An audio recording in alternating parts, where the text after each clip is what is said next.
रोमरेंस के top 8 surprise return, जहां पे रोमरेंस पूरी ओवर कॉन्फिडेंस से रेसलर के ऊपर अटैक करते हैं और स्क्रिप्ट को पूरी तरीके से बदल डालते हैं। मतलब जो चीज यानी कि स्क्रिप्ट में है ही नहीं, यानी कि ब्रॉन स्ट्रोमन को उस पर लगाना, वो चीज यानी कि करके दिखाते थे ओवर कॉन्फिडेंस में रोमरेंस। नंबर 1 पर आता है रोमरेंस वार के एवरीवन, यानी कि यहाँ पे वो ब्रे वाइट के ऊपर अटैक करने के लिए आ रहे थे स्पेयर लगाने से पहले। मतलब भाई स्क्रिप्ट में था कि यानी कि वो ब्रे वाइट को स्पेयर लगाएंगे और एक पंच लगाएंगे, ना कि यहाँ पे जो यानी कि बुरी हालत करेंगे तो ब्रॉन स्ट्रोमन के ऊपर वो अटैक कर देते हैं ओवरवे की यानी कि कॉन्फिडेंस की वजह से। मतलब कि भाई रोमरेंस ने यानी कि पूरी स्क्रिप्ट यहाँ पे तोड़ दी, यहाँ पे यानी कि ब्रे वाइट के ऊपर अटैक करना था, ना कि यानी कि ब्रॉन स्ट्रोमन के ऊपर। और फिर यानी कि स्क्रिप्ट जब याद आती है तो यहाँ पे फिर से यानी कि रिंग के ऊपर आ जाते हैं और ब्रे वाइट के ऊपर अटैक करने लग जाते हैं। और एक और चीज यहाँ पे रोमरेंस भूल जाते हैं, और वो ये यानी कि ब्रे वाइट की जो चैंपियनशिप थी वो अपने हाथों में लेते हैं, बल्कि वो ये स्क्रिप्ट में ही नहीं था। ये होता है रोमरेंस का ओवर कॉन्फिडेंस। और नंबर 2 पे रोमरेंस यानी कि टारगेट करने आए थे सोलो सिको को, कोडी रोज को, यानी कि मैच के दौरान के बीच में। रोमरेंस का जब यहाँ पे रिटर्न हुआ था तो सोलो सिको यहाँ पे पूरी तरह से भाई यहाँ पे चौंक गया था कि रोमरेंस का भी यहाँ पे रिटर्न हो सकता है मेरी मैच के अगेन में। रोमरेंस सोलो सिको को एक सुपरमैन पंच लगाता है और यहाँ तक कि एक स्पेयर भी लगाता है, मगर यहाँ पे जो ओवर कॉन्फिडेंस की वजह से और अटैक करने चाहिए थे तो वो यानी कि कोडी रोज के ऊपर करने चाहिए थे, वो उसने बिल्कुल भी नहीं किए थे। और मैच खत्म हो जाने के बाद में जब लास्ट यहाँ पे प्रोमो देखने को मिलता है तो कोडी रोज भी चौंक जाता है कि उसने मेरे ऊपर अटैक क्यों नहीं किया, शायद कोई मिसअंडरस्टैंडिंग हुई होगी।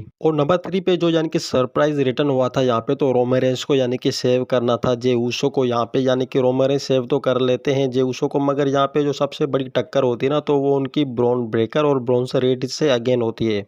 अब यानी कि रोमरेंस को इतना कहा गया था कि यानी कि इतनी स्क्रिप्ट थी कि यानी कि यहाँ पे जो रिवेंज लेना है यानी कि रोमरेंस को, तो वो ब्रॉन्स रेड से ही लेना है। पर भाई मैच के यहाँ कंटिन्यू होने से यहाँ पे मैं एक ऐसी चीज देखने को मिलती है जो स्क्रिप्ट में ही नहीं था। यहाँ पे जो रोमरेंस अटैक करते हैं यानी कि ब्रॉन ब्रेकर के ऊपर, तो वो बहुत ही यानी कि हैविंग वे ओवर हो जाता है अटैक। जिमी और जे उसो के यानी कि अटैक करने के बाद ही यानी कि जो फिनिशर मूवमेंट होता है, यहाँ पे रोमरेंस जो होते हैं यानी कि ओवर कॉन्फिडेंस में आके यानी कि जो एल्बो यानी कि शोल्डर होता है ब्रॉन ब्रेकर का, वो पूरी तरीके से इंजर्ड कर देते हैं। और लास्ट में यहाँ पे यानी कि जे उसो भी ये रियलाइज करते हैं कि ये तो स्क्रिप्ट में बिल्कुल नहीं था। और नंबर 4 पे रोमरेंस हेल्प करने के लिए आए थे यानी कि कोडी रोज की स्टील केज मैच में, जहाँ पे यानी कि सोलो सिको के साथ उसका मैच होता है। और जो यानी कि बताया गया था रोमरेंस को कि जाके तुम्हें ये सब कुछ करना है, तो वो यहाँ पे अपना ओरा स्टाइल, यहाँ पे ओरो जो स्टाइल होता है अपना, वो सिग्मा वाला, वो यहाँ पे देते हैं। टामा टांगा लोहा के ऊपर जब अटैक करते हैं यहाँ पे, तो यहाँ पे पीछे से यानी कि सोलो सिको भी अटैक कर देता है, जो कि पूरी तरीके से स्क्रिप्ट में था। और जो लास्ट में जो स्क्रिप्ट में यानी कि जो सीन था वो रोमरेंस का यानी कि सुपरमैन पंच माना, तो वैसे ही हमें सेम दिखा था। और यहाँ पे जो चीज स्क्रिप्ट में थी नहीं, यहाँ पे हमें वो चीज देखने को मिली। यहाँ पे जो रोमरेंस चैलेंज करते हैं यानी कि